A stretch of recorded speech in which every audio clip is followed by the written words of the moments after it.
Hello, we're at CCAF right now, which is the Cambridge Comic Arts Festival. We're here with two other people because it's a happening joint. We're not live streaming today. Ursula's with me. We're going to be answering your questions as our dogs bounce around the house. You guys left questions in the Discord. The Discord is a happening joint. Make sure to go there and check it out and ask questions. All right, so let's just get right into this. Hi, I'm here too. Yes, okay. Charlie, we know Charlie. Charlie asked, how do you handle having 10 unfinished projects at once? I don't know, I don't handle it. I feel like we've both done a video on this recently, where it's kind of like, just don't expect to get any of them done very quickly, but if you just plug away at them little by little, you're good. Yeah, just give up on some too, especially if it's 10. You don't have room in your heart for 10. Just give up and be proud of yourself for giving up. All right. Thanks, Charlie. Moku asked, how do you write a horror comic? And I just wanted to say, just make it scary. For writing it, suspense, horror. The thing about horror is a big genre, meaning multiple things. Like thriller falls under horror. There's horror thriller, there's horror suspense, there's just straight up gore. So you just gotta figure out which direction you want to go, and I don't know, just look at what interests you in horror and follow those paths. It's easier to just stick yourself into a genre after the fact, especially something like horror, where it's more of an aesthetic thing. It's about doing the spoops. Write spoopy things. Do you want to add anything, Ursula? Yeah, it depends on what kind of horror you want to do, but there are definitely some, genre trappings and, advice you'll hear if you look into horror, don't show your monster immediately in full light, because then they won't be scary, because the unknown is a lot scarier than seeing the whole monster all at once. Or, killing characters can threaten your main, if you kill a side character, you can threaten your main characters and be like, look what could happen if the monster got them, or the serial killer or whatever. But even then, that doesn't cover all of horror. A lot of it really is aesthetic. Persephone, maybe? Yeah. That's cute. Okay. Do you tend to follow or deviate away from industry standard rules of comics? And why? When you're starting out, it's easy to be like, I don't want to do the rules. But when you're further in, you realize you should probably follow the rules because they're there for a reason, because they kind of make your life easier. Like comic standard sizes, they're just easy to find printers for. The 180 rule, yeah, you can break it, but you need to know why first. You don't really want to be breaking things. Okay, it's like if you had your toaster and you know nothing about toasters and you start taking bits out of your toaster, unless you're a toaster expert, you probably shouldn't be doing that because you don't know what the bits do. So don't take any bits out of your toaster unless you know what you're doing, because you're a qualified toaster expert. I think the only non-industry standard thing I do is sometimes I don't have the tails of speech bubbles point at faces, because heck the rules. You didn't even get as loud as me with your heck. Soul asked, how do you know when it's time to end a break and work on your comic again? Boil that frog slowly. When you start feeling a little bit better, try 10 minutes a day. And if you want to keep going, push it past that. Just do a work session every day. And if you feel like absolute garbage, you go back to having a break until you can do 10 minutes without feeling like you need to die and give up on art as an entity. And if it never happens and you've fully given up on art, that's cool. It's fine. You don't have to be an artist. There is no law. Frick the rules anyways. Okay, Lord Aces asked, how do you decide how much background to include in each panel? For example, I have a tendency to do lots of close-ups on characters, then squish my important details in. And also, how detailed should backgrounds be? It depends on how much negative space you have around, your your character in a panel, if it's a really like tight in panel where you're just seeing someone's face and they take up most of the panel, you probably don't want to put a background in because it's just fluffy and people won't be paying attention to it anyways. And I think that's the best gauge of things. Like if it's important to show the background, like you need to understand the room that the character is in, or there's an element in the background that the reader needs to see to understand what's going on, definitely put in a background. If it's something like a close-up on an object or a character or like a body part like a hand, you don't need a background because it would steal focus from the main object that's happening. If you're doing full bodies of a character, throw in a background. Yeah, a lot of it comes down to the writing. Like, if you know why a panel's there, you'll know whether or not to add a background, because it'll be important if you add it. How do you guess the number of pages you need to draw for your comic? Tips on reducing page count, both art-wise and story-wise. Okay, story-wise, just keep cutting things, like get rid of characters. Anything that's in the lace plot thing, any lace plot you can remove that.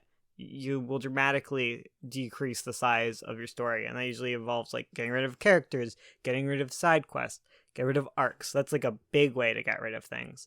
Knowing how many pages you're gonna get, just start by writing your script in page form. Like, I know some people don't like to do this, but I like to do it for that very reason. Like, if you plan out every single page, you know how long it's gonna be.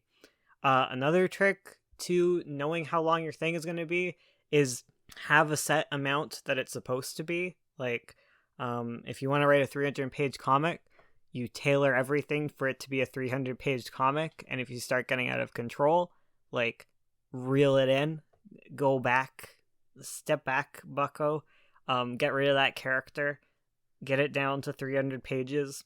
It's also really nice with that, because what you do with it for the plot arc, with your plot arc, you divide the number of pages you want by 4, and then each of those represents your act. So 1/4 of your story is your act 1.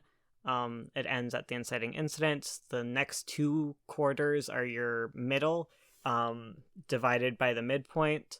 And the final little bit is right where you start all the endy stuff. Yeah, so that helps me. Because usually if I get to the halfway point and I'm not even at the midpoint, I know that the story is too big.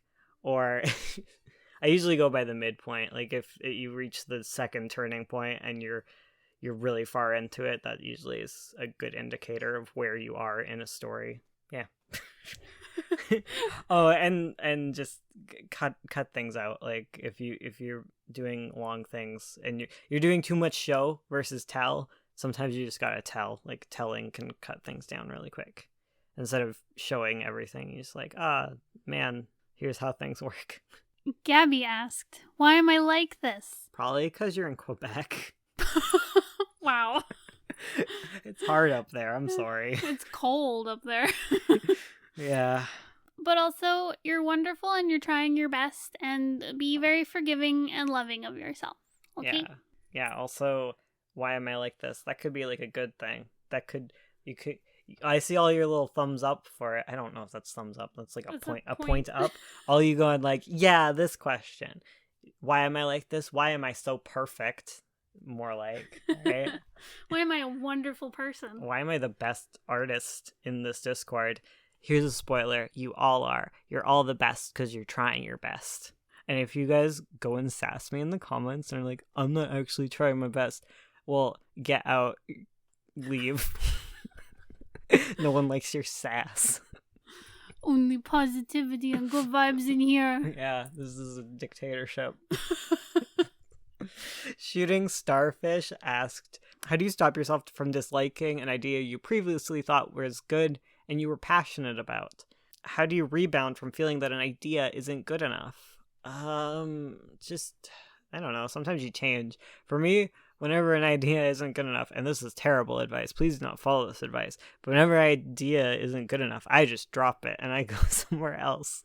I have the liberty of doing novels, which are kind of like little side things I can shoot out. But usually after a bit, I go back to my old idea and I read what I've written, I'm like, wow, this is really cool, because I wrote it at some point, and I think everything I write is cool. Like, it might not seem like it when you're in the middle of things, but if you take a break, a lot of the times you look back and you're like, who wrote this? Who's this cool person? Also, wow, a lot of holes and trouble to fix, but man, the idea here, if you were passionate about it before, you'll probably be passionate about it again. And if you aren't, like, it's fine. Don't worry. Don't beat yourself up over it. Sarah Fick says, what are your favorite shades of color? I like black in all colors. I like all hues at black. Just devoid of saturation and lightness. My heart. I like pastels, and pinks and purples are definitely my favorite. I like teal too, I guess. When did you realize you were LGBT? When I looked at a girl and I was like, dang, she cute. Because I'm trans, and at some point I was like, man, am I a lesbian? And then I met a bunch of trans people, and I was like, thinks out life. I discovered I was LGBT probably when I was like 12, 13, and then I looked back on my life and I was like, wow, I was really into girls and boys. And then it all clicked. And then you were into NBs too. Oh yeah, Yeah. and NBs. When you discovered NBs were a thing, you were like, yeah. Hell yeah. And then the ace thing came slowly. Me, I was like ace in like high school when I saw when you're like ace and you're just like, man, I'm gonna do the thing that all the teenagers do, and you look at all the dirty pictures and you're like, I don't like this. See, my discovering being ace was like you discovering like trans people, where I I was looking at you and I was like, he's ace. I feel a lot of what he feels. Am I a ace? Aces. Oh man. When you're starting a longer comic, would it be a good idea to make a way shorter comic on a minor character of said story? I mean, sure, but consider writing something else, like other than your main story. Because if you're gonna write a giant, long, crazy big story at some point, like, dude, like, you're gonna get tired of all these characters. Have some fun and write something completely different. You might find out that you don't like the giant epics like you thought you did, or you might find out you do, but like sometimes it's the case that you write a horror comic and you're like, oh, this is short and fun and I love murder, like relatable. Yeah, but there's nothing wrong with doing like a shorter comic on a minor character, just as long as you think of it as a major story. Like, if you're having fun, I don't care, like, do whatever is fun. You don't need my blessing to do it. Just consider something you wouldn't necessarily consider. Lime Blue asks, do you have any advice for managing comics and school/college work? College work. Drop out. No, don't do that. Unless it's an art school, then highly consider. Unless it's free. Like, art school is such a rip, guys. So neither of us did the college thing. But we did high school, so That's true. We balanced art, and you have work. Yeah, I was gonna say I don't have experience with like college work, but I do have experience working a full-time day job and doing comics on the side. I would say go easy on yourself. Make sure you get lots of time to like rest and relax and recuperate, because you're not gonna make good comics if you're tired and burnt out. But just set like 30 minutes a day working on your comic, and like it'll feel like it's going slow, but you're gonna get so much work done at like the end of a month. You'll have all this work that you did, and you only spent like a little bit of time on it every day. Also, as an alternative to dropping out, if you are spending a lot of money on college, make the most out of your college experience. Like, make sure you're listening and doing all of your stuff, and you're working as hard as possible, and you're making all the connections and looking at all the opportunities that there are to offer. Like, don't go into a comic hole and avoid all college, because a lot of like art college is about networking and studying. Like, you're only going to get as much as you put into it out of it. So yeah, if you're in college for art, do it up and do it good, and worry about your comics later or as a little side thing. And like Ursula said, 30 minutes a day, that's good. But if you can only do 30 minutes a week, that's still good, okay? Like set a little time aside and just have fun. And if it gets too much, it's okay to not do comics. It's okay to just dream. And our last question is from Box Chan P, Starfruit D. Any tips on determining what perspective, camera angle works best for what you're trying to convey in your panels? So I would recommend looking at a lot of like film theory and film composition for this, because that's kind of where all the rules are defined and they've already been figured out for you, so you can just look at it for reference. But the placement of the camera kind of determines the emotion you're showing. So for example, if you have a camera from that's above your character, it can be a very like intimidating presence. The character can feel smaller and maybe cowardly or scared. If you have your camera from below a character, it can make them look large and imposing and scary, or confident. And there's lots of just tips on how to make that work, just looking at film or other comics. So to determine what you want, definitely understand the emotion you're trying to convey in this panel in particular. Maybe like, what are the power dynamics of the characters, or what do I need to show of the scenery? Because that can also dictate where your camera goes. You know, do you need like a big wide shot? Do you need a really close in shot? That can be determined by how much you need to show in this particular panel to get your meaning across. Yeah, and there's lots of really good YouTube channels dedicated to film. Like, I'd also look at any sort of like anime review essay type stuff. Like Super Eye Patch Wolf has probably some good stuff. Every frame of painting is really good for like some just intro film theory things you might not think about. Yeah, just look at film, because like a lot of people dissect film all the time, and while you're not writing or drawing for film, there's lots you can pull out of that, especially when it comes to like universal visual language type dealios. And yeah, it's very similar to film and animation. I'm trying to think of other ones I can't off the top of my head, of like specifically like breaking down shots and how those work. There's a book called Framed Ink, it's focused on storyboards for like animated films, or I guess filmed films, but it applies very well to comics, because comics are in a way kind of storyboards. But yeah, Framed Ink, I would highly recommend it. And that is all of the questions that you have asked us. Thank you for all of you who helped out with the 9-point Kickstarter. It was 10 out of 10. I'm really impressed with how far we got. It just means we have more time to work on other stuff. 9-point is not dead. Don't worry about it. We're working on ideas and such, and we'll get back to you on that. And y'all are lovely. And thank you to anyone who exists, because you're all cool. Most of you, actually. Some people aren't cool. What was I thinking? Oh, yeah. I hope you have a lovely day. And I hope that me and Ursula can get a second mic and splitter thing, so that I don't have to deal with our different audio levels forever. Goodbye. I believe in Bye. you guys. Bye. Bye.